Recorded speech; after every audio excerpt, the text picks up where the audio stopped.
Good morning students.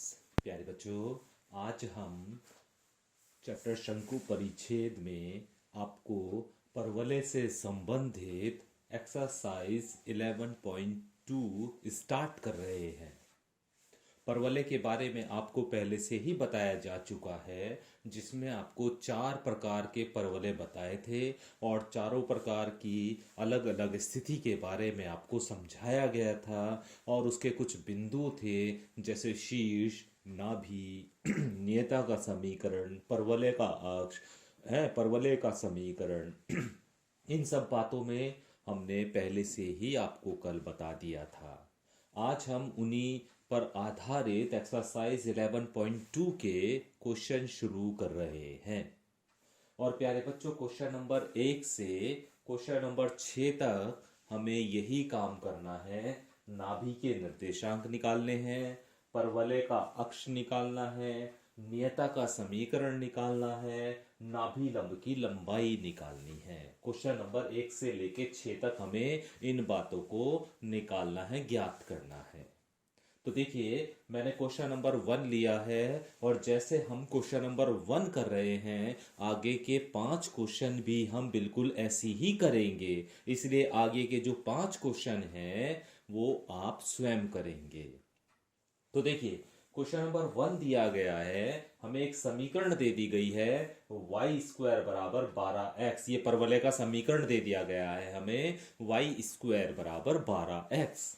अभी आपको पहचान करनी है कि ये उन 4 परवलय जो आपने पढ़े हैं उनमें से कौन सा समीकरण है, कौन से प्रकार का परवलय है। तो हम साफ साफ देख पा रहे हैं कि ये जो समीकरण दिया गया है, ये वाई स्क्वायर बराबर 4ax के रूप में दिया गया है। जो समीकरण आपको दिया है वाई स्क्वायर बराबर 12x, उसका रूप वाई स्क्वायर बराबर 4ax की तरह है, यानी पहले प्रकार का परवलय है। तो हम क्या करेंगे, इस समीकरण की तुलना परवलय का जो समीकरण होता है वाई स्क्वायर बराबर 4ax से कर लेंगे। इस समीकरण की तुलना परवलय के समीकरण से कर लेंगे तो हम देखेंगे कि 4a की जगह यहां पर आपको 12 मिल रहा है। यहां पर 4a है ना समीकरण में, तो और यहां पर कितना है 12। तो इसका मतलब क्या हुआ कि 4a बराबर 12 है।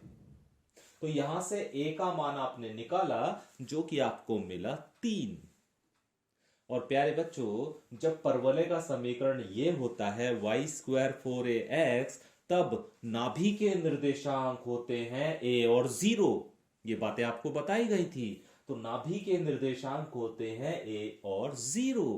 a का मान आप निकाल चुके हो 3 और 0। तो इसका मतलब क्या हुआ कि नाभि के निर्देशांक आ गए आपके 3, 0।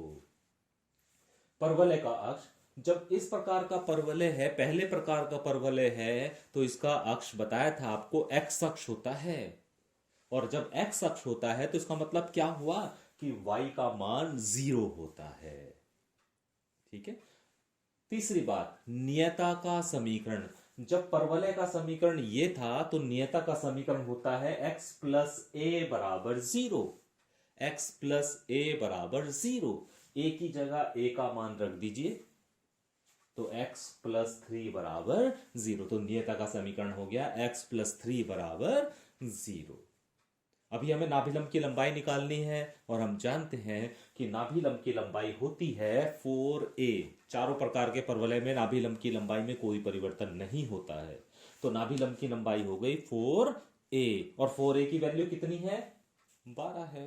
तो इसका मतलब क्या हुआ, 4a की वैल्यू कितनी है, 12 है। तो नाभिलंब की लंबाई कितनी हो गई, 12।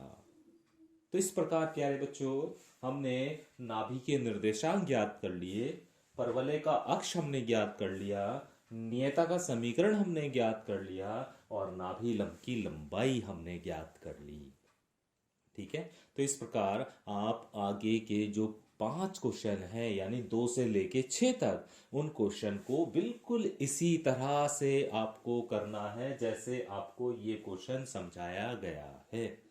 तो मुझे उम्मीद है कि आपने इस क्वेश्चन को अच्छे से समझा होगा और अगले 5 क्वेश्चन आप स्वयं कर सकते हैं। प्यारे बच्चों, क्वेश्चन नंबर 7 से लेके क्वेश्चन नंबर 12 तक, क्वेश्चन नंबर 7 से लेके क्वेश्चन नंबर 12 तक आपको परवलय का समीकरण ज्ञात करना है। बहुत ही आसान सी बात है।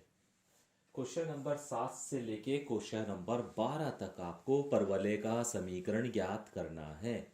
कैसे ज्ञात करना है उसके लिए, जैसे मैंने क्वेश्चन नंबर 7 लिया है कि नाभि के निर्देशांक आपको दिए गए हैं 6 और 0, और नियता का समीकरण भी दिया गया है x बराबर -6। तो आप देखेंगे कि ये रूप कौन से प्रकार के परवलय में होता है जिसमें नाभि के निर्देशांक a और 0 होते हैं और नियता का समीकरण x बराबर -a होता है। तो आप देखेंगे ये पहले प्रकार का ही परवलय होगा, है ना। इसी से आपको पहचान करनी है कि ये कौन से प्रकार का परवलय है जिसमें नाभि a और 0 है। नाभि क्या होती है? a और 0। तो a का मान तो आपको पता चल गया, 6 हो गया a का, क्योंकि जब इसकी हम तुलना नाभि के निर्देशांक a और 0 से करेंगे तो a का मान आपको 6 मिल जाएगा। देख लीजिए a की जगह 6 है ना। तो ये बड़े ध्यान से आपको देखना है ये कौन से प्रकार के परवलय में होती है नाभि a और 0, और नियता x बराबर -a कौन से प्रकार के परवलय में होती है। तो हमने देखा ये पहले प्रकार के परवलय में होती है। ठीक है, a का मान आपके पास 6 है। तो परवलय का समीकरण आप जानते हैं, जो पहले प्रकार का परवलय है वो होता है y² बराबर 4ax। परवलय का समीकरण यही होता है जब पहले प्रकार का परवलय है। अब यहां पर बस a की जगह a का मान रख दीजिए, 6 रखा, हल करा, हल करने के बाद आपको मिला y² बराबर 24x। ये परवलय का समीकरण आ जाएगा। बात समझ में आ गई होगी। ठीक है, अभी ये समझ लीजिए आप कि जो हमने क्वेश्चन नंबर 1 से लेके 6 तक काम किया है उसका उल्टा काम करना है। भाई क्वेश्चन नंबर 1 से लेके 6 तक तो हमें क्या किया था, परवलय का समीकरण दिया हुआ था और निकालना था, नियता का समीकरण निकालना था, नाभि के निर्देशांक निकालने थे, है ना। इसमें उल्टा दे दिया है, नाभि भी दे दिया, नियता भी दे दी, परवलय का समीकरण हमें निकालना है। तो सबसे पहले इससे पहचान करनी होगी कि ये कौन से प्रकार का परवलय है। क्वेश्चन नंबर 8 और देख लीजिए। नाभि के निर्देशांक दिए हुए हैं 0 और -3, और नियता का समीकरण दिया हुआ है y बराबर 3। तो परवलय का समीकरण हम जानते हैं, ये याद रखना होगा कि 0 और -a और y बराबर a कौन से प्रकार का परवलय है जिसमें नाभि के निर्देशांक 0 और -a हैं और नियता का समीकरण y बराबर a है। कौन से प्रकार का परवलय है ये आपको पहचान याद रखनी होगी। ठीक है, तो हमने पाया कि ये तो चौथे प्रकार का परवलय है, 4th टाइप का परवलय है। और चौथे प्रकार का परवलय का जो समीकरण होता है वो होता है x² बराबर -4ay। a की वैल्यू आप जानते ही हैं 3 है, -3 नहीं है प्यारे बच्चों, 3 है a की वैल्यू। a की वैल्यू कितनी है? तो क्योंकि नाभि के निर्देशांक क्या होते हैं, 0 और माइनस का a, तो a की जगह कितना है यहाँ पर, 3 है। तो परवलय का समीकरण हो गया x² बराबर -4ay। a की जगह हमने 3 रख दिया तो आ गया x² बराबर -4y। ये परवलय का समीकरण आ जाएगा। तो मुझे उम्मीद है कि आपको ये 7th और 8th क्वेश्चन भी समझ में आ गया होगा। आगे के क्वेश्चन यानी क्वेश्चन नंबर 12 तक जो भी क्वेश्चन इस एक्सरसाइज में बचे हुए हैं वो बिल्कुल बिल्कुल इसी तरह से आपको करने हैं, और इस तरह आज आपकी एक्सरसाइज 11.2 भी खत्म हो जाएगी। तो बहुत ही आसान सी एक्सरसाइज थी प्यारे बच्चों कि आपको जो परवलय के बारे में बताया था उसे आपको ध्यान रखना है और ये क्वेश्चन करते जाना है। कल से हम प्यारे बच्चों एक और नया टॉपिक दीर्घवृत्त के बारे में हम पढ़ेंगे। ठीक है, उसके आधार पर एक्सरसाइज 11.3 करेंगे। तो आज आप इतना ही कर लीजिए, बहुत ही आसान सी एक्सरसाइज है, आज ही इसे खत्म कर लीजिए। ये आपकी मुश्किल से आधा घंटे में या 1 घंटे में फिनिश हो जाएगी, लेकिन आज ही कर लीजिएगा, कहीं आप लापरवाही करें और ये आपके दिमाग से निकल जाए। Thank you very much.